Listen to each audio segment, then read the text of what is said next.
Oh, we got to turn off the shit though. Oh shit! Yeah. I know. It's like,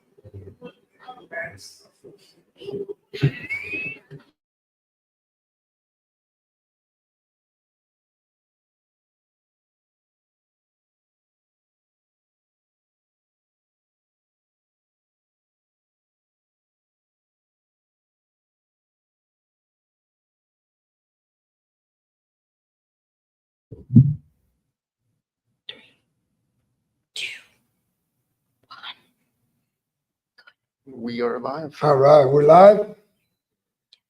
It is 7:33. Shit, I don't even know. November 14th. What Hot off the mats. The nobodies are back. 20th? Yep. We're coming to you guys to kind of give you guys a recap, a review of what we've been doing lately and what we did this last weekend.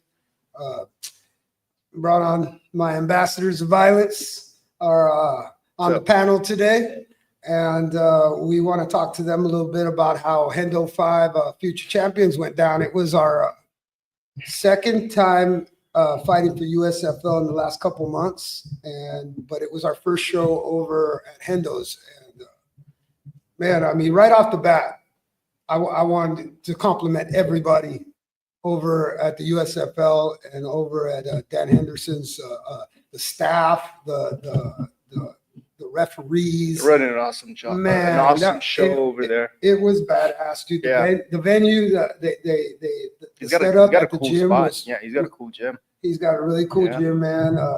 Really cool dude. You know, the crowd, even the energy was cool. You know, it was a little different because we come in as the outsiders, as the underdogs, the people that, you know. So we always feel that energy when we show up. But it was definitely a good competitive spirit going on in the atmosphere. There wasn't, I didn't feel like anxiety. Nuh-uh. You know, like sometimes we go to shows and you can kind of feel the tension. Yeah. You know, I know that at the San Bernardino show, you guys could feel it. You know, because I could feel it. You know, the King of the Cage show. It's a little different, you know. But man, what a pleasant surprise. Hendo, Dan Henderson, man, thank you so much for having us out there, matching us up. Yeah, he's doing a really good job at giving kiddos that experience. Well, Yeah, everything be from on the mic as well.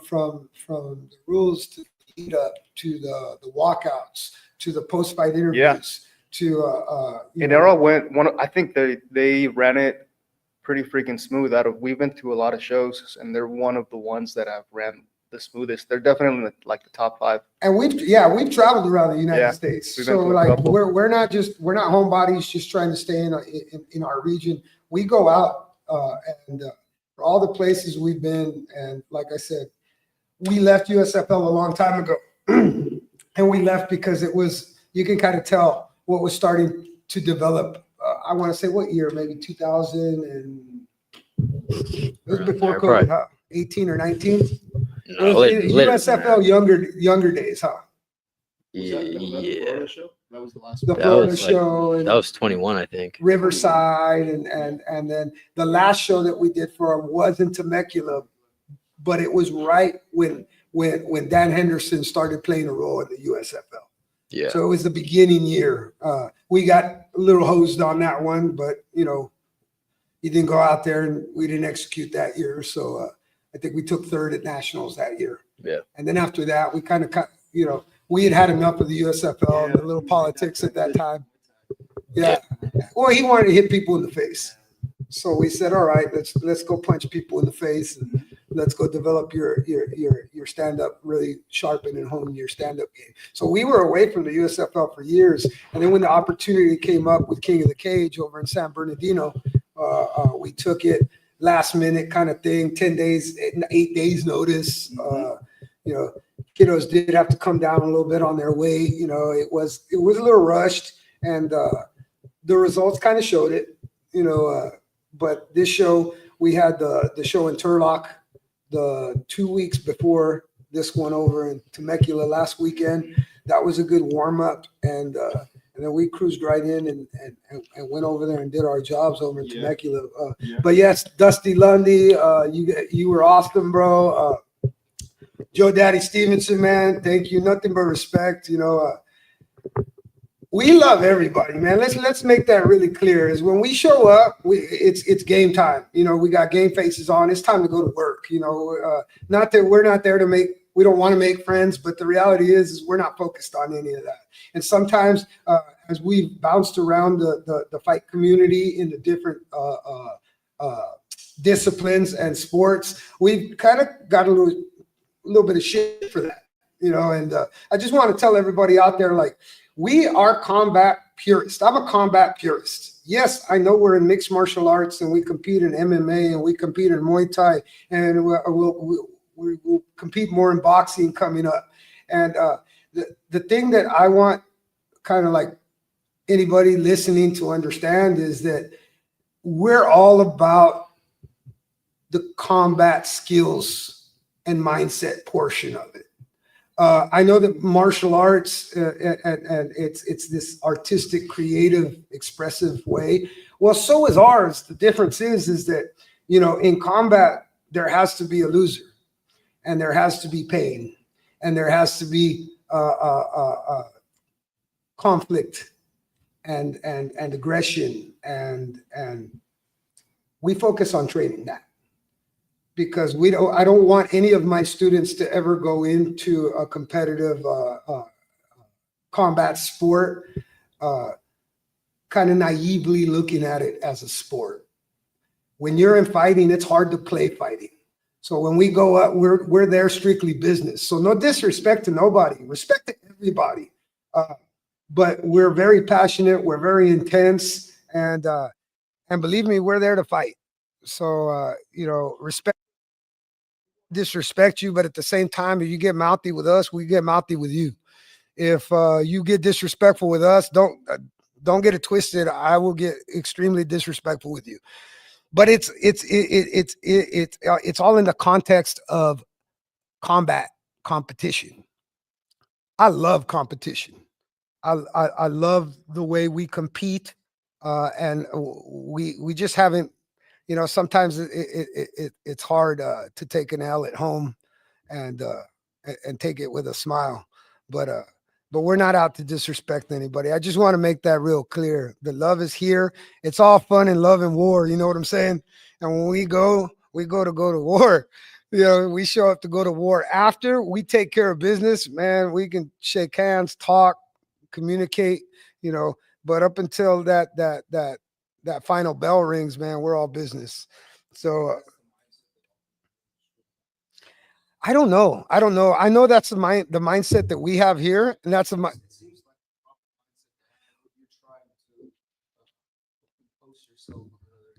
well, and then again, we're coming from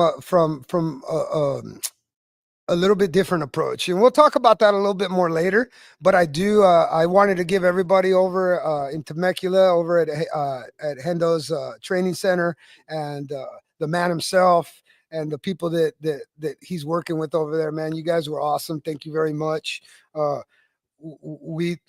Hell yeah, we go back whenever you guys want us. We're there to entertain, to get better and entertain, man. I think combat sports for spectators, if people are going to be there watching to cheer on and watch fights, man, we want everybody to get their money's worth. We want our opponents to level up. We want to level up if our opponents are better than us.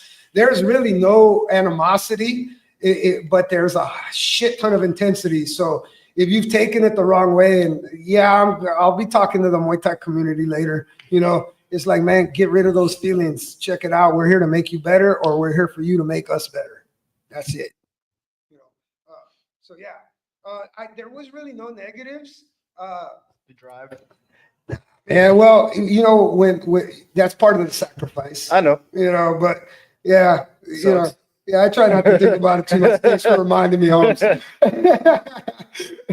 But no, I mean, maybe the only negative is after after I watched the playback on the commentary. Now, no disrespect to the people doing the commentary, But Practice makes perfect. yeah, no, well, Gotta it's get not over that they weren't articulate or anything like that, but it just sounded like fucking like, Yeah. why don't you just go out there and say, I hope Taylor Becerra loses It's this. very biased. And I hope John Very Pereira biased. loses this. Because the reality is we showed that commentary team what fighting was. They didn't even know. And that was probably, and it's not really even a negative because they're there to promote their people and their brand. But we're there to express and share our brand with you guys. So I hope you guys enjoyed it. Commentary team too. We don't have no hard feelings against you. We think it's kind of fucking funny, you know. But yeah, man, we're gonna show people some new shit that we've been working on for years, and it's a universal approach to combat sports. So if anybody in the mixed martial arts community gets you guys feathers a little ruffled and shit, just take a deep breath. It's gonna be all right. We ain't going nowhere. With that said, I brought on my ambassadors of violence over here, Taylor Maquinita Becerra and the prodigy John Pereira, and we'll start off with Taylor. This will be another post-fight interview for you. Going into the fight, what was your mindset going into this one, specifically after the last time you were in USFL? You had a very, disappointing outing.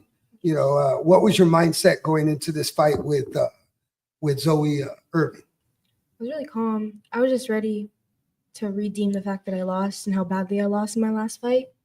So I was really prepared for this one. All right. So you were prepared, but your mind going in, what I'm saying is you were prepared to do what? To not wrestle, to just keep her on her feet.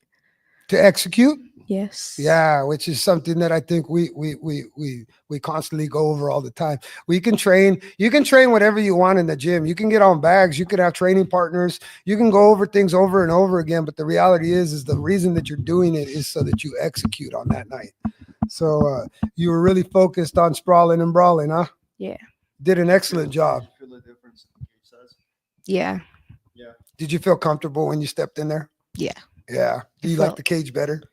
Yeah. Better than the ring. No, man, they got a nice big ass cage. It's just they got professional what the size athletes out there. difference is? Yeah. Huh? You know what the size difference is between the two? I think it was a 28 foot, which is I think one of the bigger ones. 28, maybe UFC's got a 30 footer. And then what size would the king of the cage be? Do you know? Probably somewhere between maybe 26 to 24 foot. 26. Yeah, Okay. it's not small, but it's not Yeah. as big as Yeah. as No, it looked way more spacious. yeah. A lot of more. And I would think that because all the UFC guys that have over there, True. True. They're training for main event, elite competition. So they want to get as accurate to the size of the cages. Yeah. Also, too, let's go into maybe like the first round. The first round, it was a little back and forth where you guys were throwing, and there was a lot of headshots going on, right? And we do train to hit in the shoulder. We do train to hit in the chest. They sailed on you a little bit. Both of you guys stayed as good sports, but there was 2-point deductions on you, I believe, in the first round. What was your mindset after that second point got took? I just made sure to you call it the Jaguar stance. Yeah. I just made sure to stay in that stance, make sure I hit her. Yeah. You also told me at the end of the first to stop hitting her in the chest, just hit her in the stomach. And I said hooks and uppercuts. Yeah. Hooks and uppercuts, Jaguar stance, lower your hips. So anybody out there that watched the video, what she was doing was she was lowering her base, not only to make it more difficult for her opponent to come in and get a single leg or a double leg takedown, but it was also so that she would keep her shots down because we were down to our last warning. Yeah. And the referees, again, dude, the referees were freaking awesome, and then in the second round, it evened out because then Zoe, Zoe, what did you feel at the time when you got hit in the face? Did you even realize it? Again, because we're combat purists. We train for combat. So if you hit us in the face, we're not going to cry. We're not going to look at the ref. We're going to keep fighting. As a matter of fact, I think there's times where, I know over at VFS where when you fought Harper and you guys were both tagging each other in the face, like I was totally okay with just like being like, let them look. Everybody's enjoying it. The crowd was loving it, and we're not. There's no crybaby signs all over the mats over here, man. Some kind of liability if somebody gets Yes, knocked out? yeah, it's an insurance thing, and I absolutely understand it. They're children, But again, we got to keep in mind we're putting children in a combat environment, and then we're crying about accidental punches to the face. Like I could see it if it hurt the kid and the person that had the infraction of hitting him gets disqualified because it hurts the other kid. But when it's in competition and it happens, it's like, man, it's competition, man. This isn't soccer. This isn't, a basketball. This isn't, this is fighting, You can call it jujitsu, wrestling, MMA, but you're in there and you're exchanging, and the other person wants to stop you or dominate you. So it's all, to me, that's why I say it's all good in love and war. You know what I'm saying? It's we can war now and battle now, and I love you later. Don't trip. And then in the second round, you could start seeing your volume and your kicks and your body shots start to take a toll on your opponent. At the end of the second round, going into the third round, did you feel the finish coming? Yeah. Did you? Yeah. So I first off, out of 7 fights that you've been in, full contact fights that you've been in, that was your first finish. Yeah. How do you feel about that? I mean, it's cool. Yeah. Was it in your mind? Is that the way every fight should go? Yeah. I mean, hopefully earlier. Hopefully earlier. I did in your post-fight interview, you did you even made a face when they asked you about whether you could whether you like to grapple or you like to strike, and what was your answer to that? I just said I wanted to stand and bang. I didn't want to wrestle. Yeah, That's what I well, said. and pancration normally is a grappling heavy style.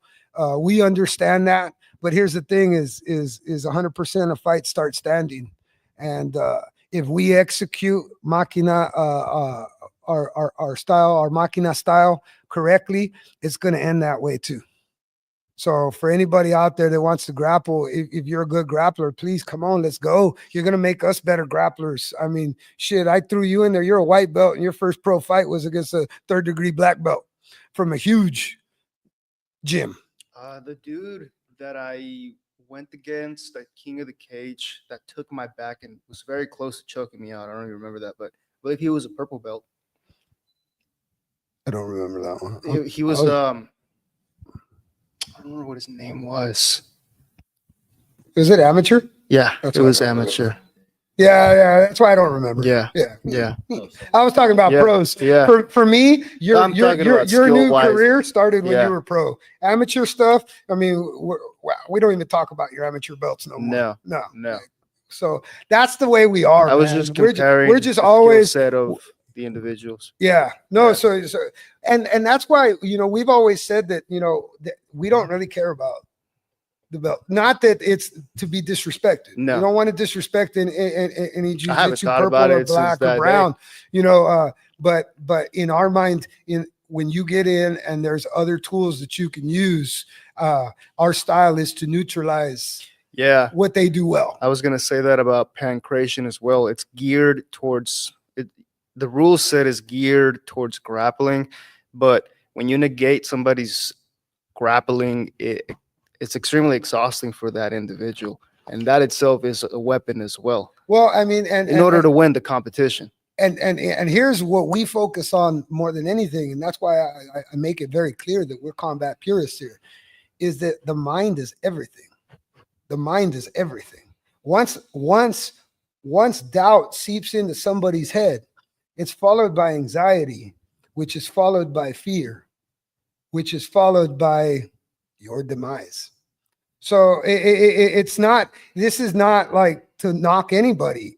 We're taking a psychological approach to this. I'm taking a psychological approach to teaching. I'm taking a psychological approach to competing. I'm taking a psychological approach to adapting. Everything that we do here is really through the mind. It just so happens that, we express ourselves with our fists and our legs, Elbows, knees. elbows, knee, and whatever. Hey, we figure as long as it's within the rule base, Yeah. we don't care if it's unconventional or if it's not what you're used to. If it's effective and efficient, then that's what we're going to use. Have you ever thought about headbutts? Or at least like if you were In in a street Lathway, fight? there's actually a It's sport- nasty. Yeah, I've yeah, watched it. It's cool. and there's a certain way to deliver. Do you know the headbutt, the revival rule that they have, where somebody gets knocked out, they give them a specific amount of time to come back and keep fighting.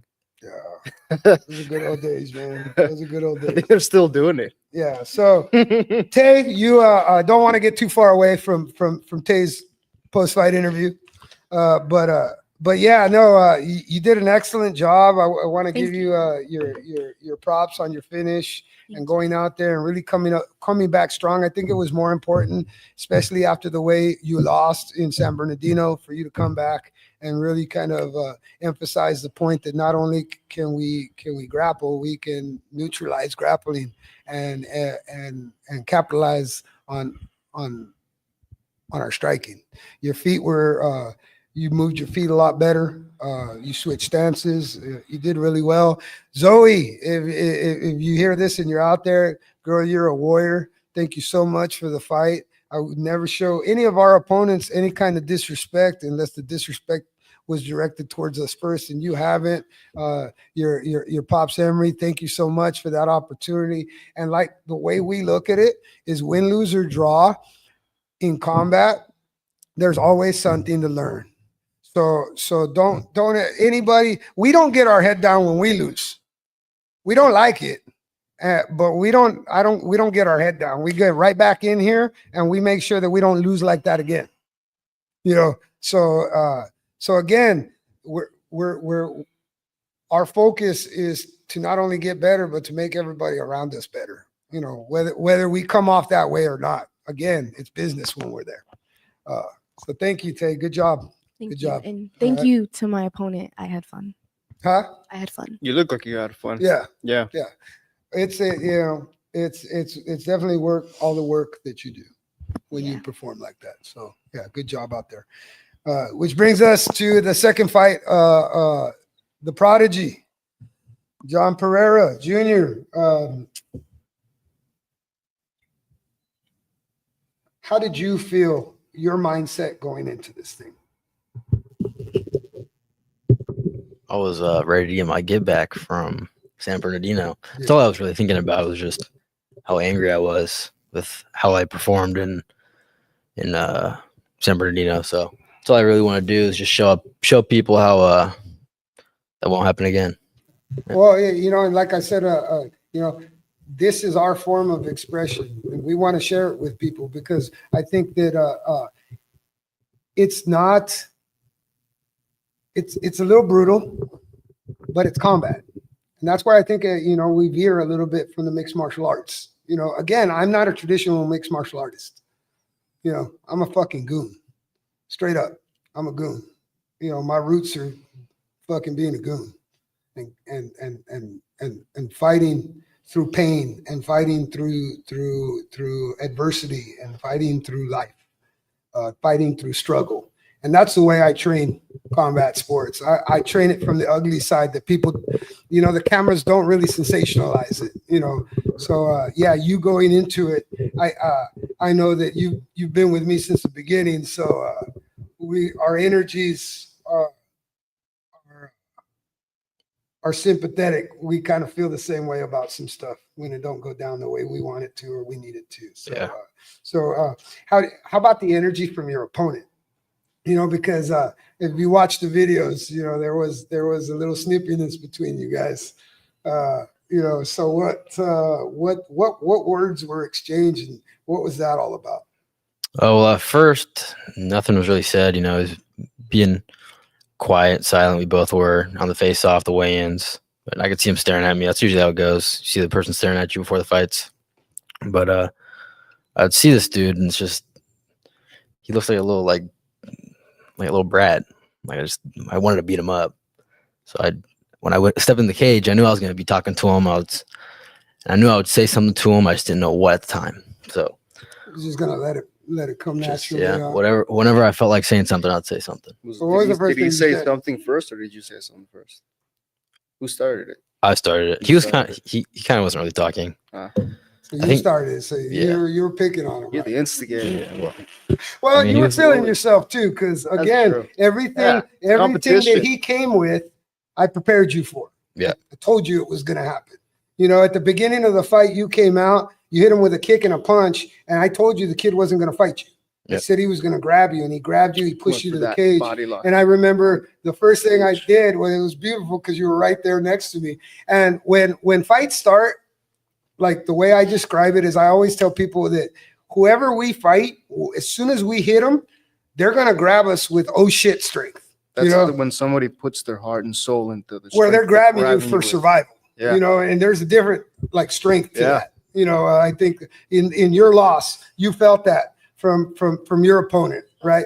Oh shit strength. Yeah. So when your opponent pushed you up to the cage, I looked up at you and I said, "Hey, is it that oh shit strength?" And you looked at me and was. smiled. It was. It was. Yeah. And then I told you to calm down, sink your hip, Yep. cinch up that overhook, turn that chin, you know what I'm saying, and get him off the cage. But at that point, when you stuffed that first takedown, did you know you had him? Yeah, I could already feel him like getting tired. After he hit me in the cup and before I got the point, I got my hand raised for the point for the three judges. I was looking at him. He was already huffing and puffing. And that was probably 45 seconds into the fight. I was kind of confused because Well, no, Yeah. it's that the reality is that just because people compete in fighting in combat sports doesn't mean they're ready. doesn't mean they're ready. Yeah. You know, and again, we are extremely thorough. You know, to the point to where, you know, I train you guys almost like you guys are gonna be hired hitmen. Yep. You know, why? Because you guys are my responsibility. Something that doesn't get talked about either that we do is the level of conditioning that we have compared to a lot of people. Well, and we'll get to that. We're going Yeah. to talk about our unconventional ways. Just want to finish this interview with them, bro.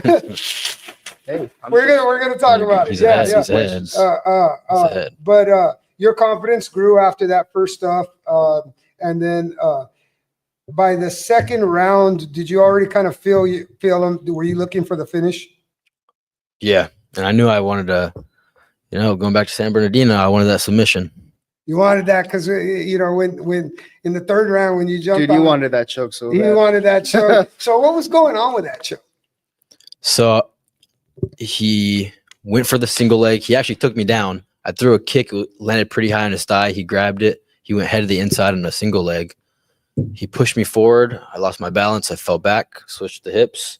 And I stood up. He was still holding onto the leg, holding on for dear life. And then I hit just grabbed his leg and I turned him over. And then from there, Hit the switch. Yeah. yeah, he was, exhausted and tired and desperate. So he grabbed my leg, and I heard you from across the cage yell out, "Trap that arm, trap the arm," swung my leg over for the opposite hook. When I rolled over, his headgear came off. That's why I So- told you to grab his head. When I had it, initially when we first went to the hip, his headgear was trapped between my arm and his chin. So I couldn't really sink it under his chin until the ref took it off. And then by then it was And- already kind of lost. And then that was the one that we worked on today. Was it? No, that was the rear naked. Oh, okay. When I Oh, when I right, fell right, over right, with right, the right. with the trapped arm. All right. So yeah, But yeah, when he grabbed your leg, I remember he was, he was stretching you out a little bit, and you rolled and you rolled into it, and you sat pretty good. And then once I told you to grab his head, it was a wrap after that because you pulled him in and you just. that was on the leg lock. Yeah. I wanted you to get up so bad. I turned around when you choked him. I'm like, man, don't let him choke him. Let him get up. Get up, man, get up. But that's me wanting to like, hammer the point home. Like, this is who we are. We're not pretending to be nothing. We're not looking for 15 minutes of fame. What we want is we want to go out there and we want to prove that the way we go about our business is just as efficient, as effective, and as an elite as any other fighter out there. We're not scared of anybody because we train our asses off, not because we're assholes, although I can be an asshole. So yeah, man. So your interview, what I did notice about both of your guys' interview is on your interviews, the first thing you guys said was you got a lot of room to improve. Is that what you thought as soon as you finished the fight? What was your thought? I knew I was sloppy like the whole time. At the last round with my groundwork, I was sloppy. My weight was off balance everywhere, and he was Giving him more of an opportunity Yes. than making it look harder than it was. Yes. Yeah. All right. And that's what I'm talking about. It's combat purists. Don't get emotionally involved. We get intense. We get fired up. And yes, intensity. But you have to do that if you're going to be in combat competition. You have to be intense because people want to hurt you, and vice versa. So I don't know, why a lot of times, every you want, especially in combat sports and youth combat sports, is you want to sign your kids up, you want to train them, you want to do all this, and that, and then when they get in there and they're in a fist fight, now we got emotions running free with parents and stuff like that, and it's like I'm a parent, like I get it, it's emotional sport, but in the heat of battle, sometimes those emotions, they don't do you nothing but make you look stupid and get you tired. So did you sense the more emotional he got, the more you just Yeah. What was the first thing you said to him? It was actually when he initially put me up against the cage when you're talking about his strength. As soon as you said that, and I turned the hip over, my head was right next to his ear, so I was like, "Yeah, you're so strong. You're so strong." So you do basically what I do to you at the show. Yeah, basically. You know where I get it from. Presley, hey, no disrespect, bro. I've been doing that to Johnny since he was little. All right. And the reason that I do it to Johnny is because I want him to understand that he is not going to be Mr. Black Belt or Mr. Olympic wrestler.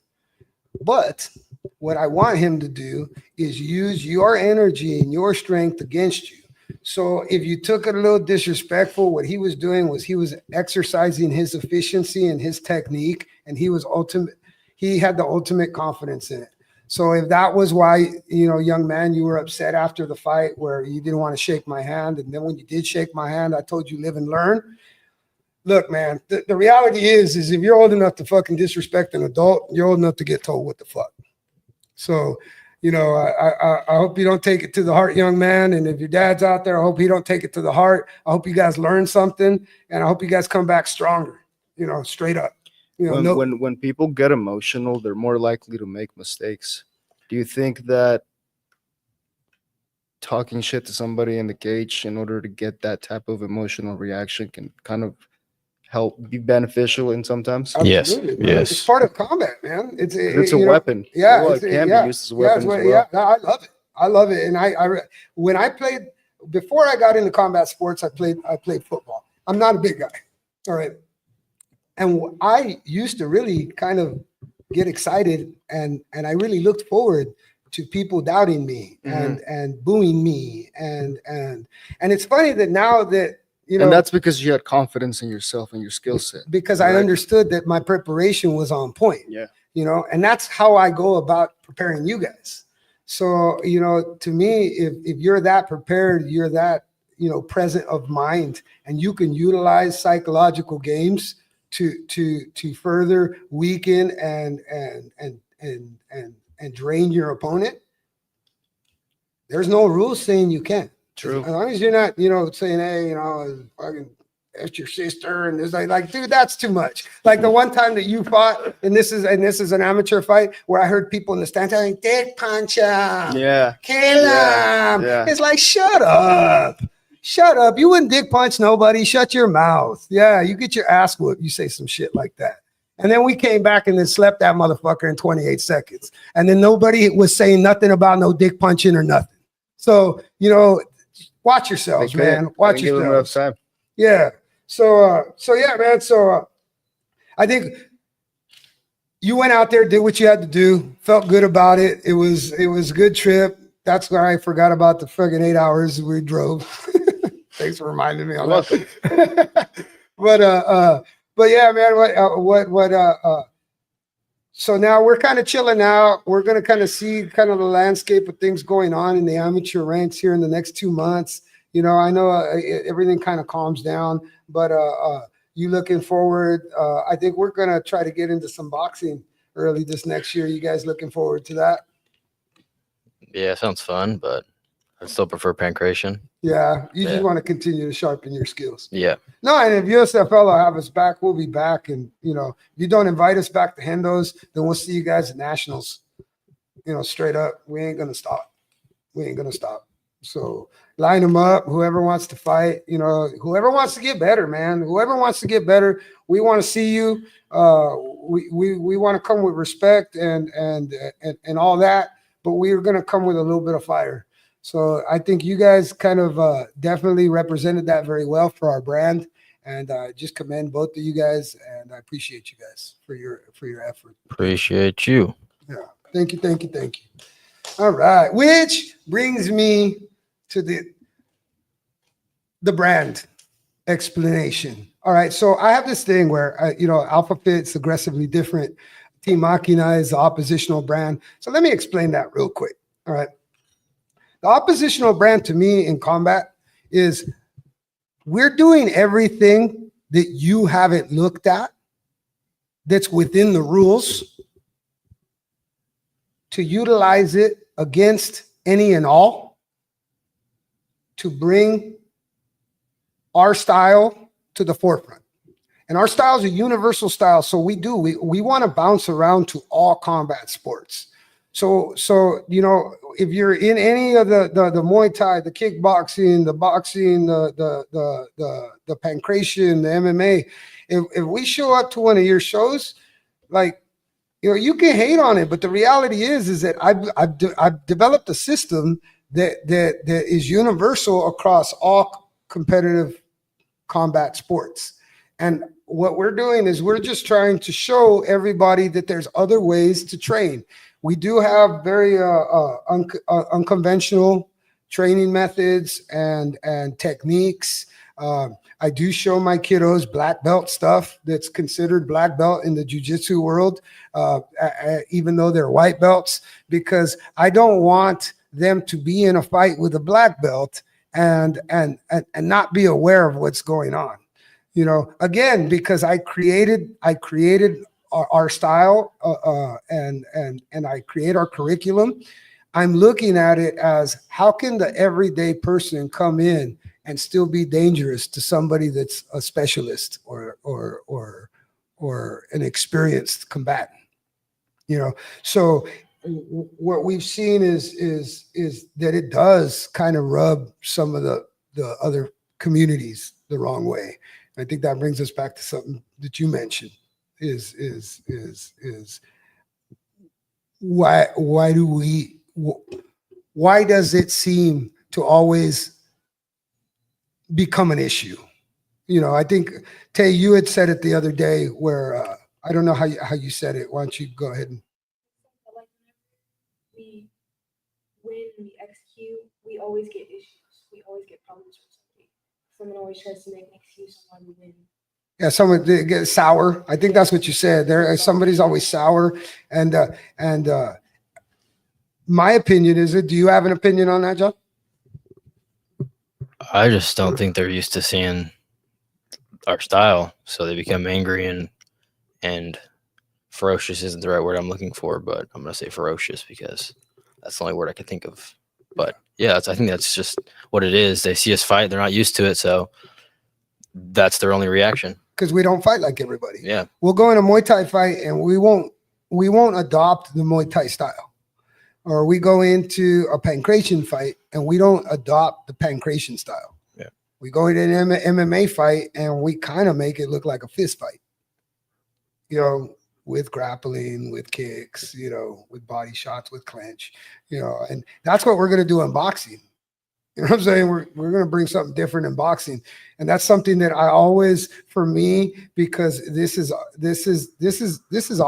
This is ours. I share it with you guys, you know, and just, it's about us. And I think it's a little different approach because, you know, we since the beginning, when you started, I told you that we were probably going to be looked out upon like outlaws, like renegades, like raiders, like thugs sometimes, you know. And it's just because we come in with that kill or be killed mentality. And we're not the most popular people at times, you know, and you know, I've had to. That's what's interesting about kids and fighting is that they always try to make it a point to tell kids that it's not about violence and it's about technique. But as soon as they're out of that league of being in the kids, the thing that's emphasized is the violence, like in the amateurs and then pros. again, what I teach is you guys technically showed them that when you are technically sound in a fist fight and you know how to strike, it hurts. To fight. Fighting hurts, people. A lot. Let's stop kidding ourselves. Fighting, there's pain involved. There's pain threshold involved. There's mental fortitude involved. These are all things that sometimes I don't see other kids, or I don't know, because I'm just going off of the results of that You're experiencing competition. what you're seeing. And what I'm seeing is it's always a result of. Mhm. When we fail, it's a result of something that we either overlooked, we didn't go over, or we did wrong. We don't blame anybody else for that. We go right back to the drawing board. You got knee barred in your first fight. You haven't been knee barred again. All right. You got choked out in San Bernardino. Probably not going to get choked out no more, huh? Yep. You got arm barred in San Bernardino. Probably not going to get arm barred no more, huh? You're right. That's what I'm talking about. And our style is it evolves. It changes with the competition, with the opponent, with the promotion. You know, The crowd, the environment. exactly. And that, to me, that is a perfect combat creature. So, you know, it's, Yeah. I don't want to adaptability. piss anybody off out there. I don't want to. I don't give a shit, but that's not my goal, is to go out there and do that. I'm building a brand and I'm building young fighters that I want not only to apply it in competition, apply it in life.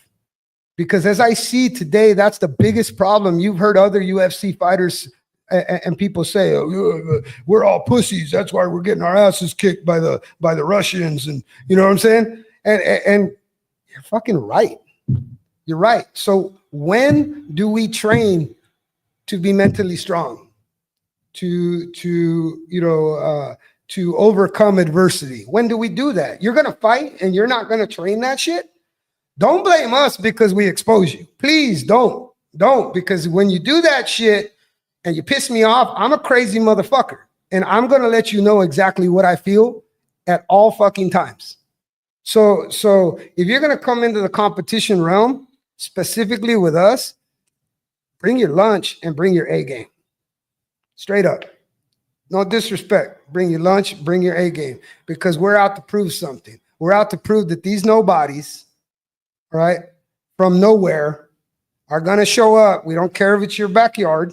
We don't care where the show is at.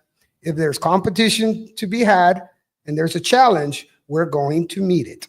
And we want you guys to meet it with us, man. That way you guys get better too. And you know, society's always been like that. They condemn things that they don't understand. And that's a lot of what you guys have experienced in your young combat careers is, you know, people treat us with contempt sometimes. But I want you guys to know that in the real world, that's exactly what happens. Sometimes when you challenge authorities because you don't believe that you're being treated fairly, or you're being treated unjust, or somebody's trying to take advantage of you, you're going to meet the same adversity that you see now. It's going to be the same. And you guys have to be able to take a deep breath, focus on what you can control, and push forward. So that's really what I'm saying is that, you know, everything that we teach here, and I said it a long time ago when we talked about coherency and incoherency. You know, coherence to me means being aware of senses that currently, unless you specifically train neurologically and physiologically and biologically to activate things in your mind and your body. If you don't train like that, don't be surprised when the shit don't work and you need it. It's a different approach. It's not conventional. All right. And I'm telling you that there's doctors, neuroscientists, psychologists, and people way more intelligent than me that are barely starting to uncover what we've been training here for the last 10 plus years. And it's about being able to internalize time, space, energy, and history or components. We are miraculous creatures. We just don't know how to get past ourselves. And to me, a coherent, combative participant is going to be okay with pain, is going to be okay with adversity, because all they're going to focus on is their breathing, their technique, and their execution. And if you don't train the way we train and we show up and we hand you your ass, please don't get sour. Maybe look into what we're doing. Right? And another thing too, before we go, the switch dancing. All right, like I know that's becoming a thing, but check this out. I have fucking perfected it. I have more than 14 years doing this shit. So I can honestly say now I have mastered switching stances and I have picked it apart to a science. You guys that have been training as long as you've trained, okay, there's still times where the stance switching and the fluidity and the balance and the timing and the distance doesn't work out for you guys. And you guys have been training it by the only person that trains it. So if you guys are out there thinking, oh, well, all they do is switch stances, fucking try it. Because the way I look at it is all we do here is switch stances. So you think you're going to switch stances and show us something we haven't seen? You're going to learn something. That's one thing that I've been learning with the switch dancing as well as of recently is I haven't been switching, where I still do it, but I'm trying to get better at it, is where I switch just to give a different look instead of using the stance switch tactically. What's the word? Tactically. Yeah, to get myself to a different position so that I can use another stance switch tactically to get to another position. And that's something that I understand. Instead of just giving a different look. Yeah. So like my mindset around even the training and the sparring and stuff like that, I have definitely been trying to use a little more IQ and be more I hate that. Tactical. Tactical.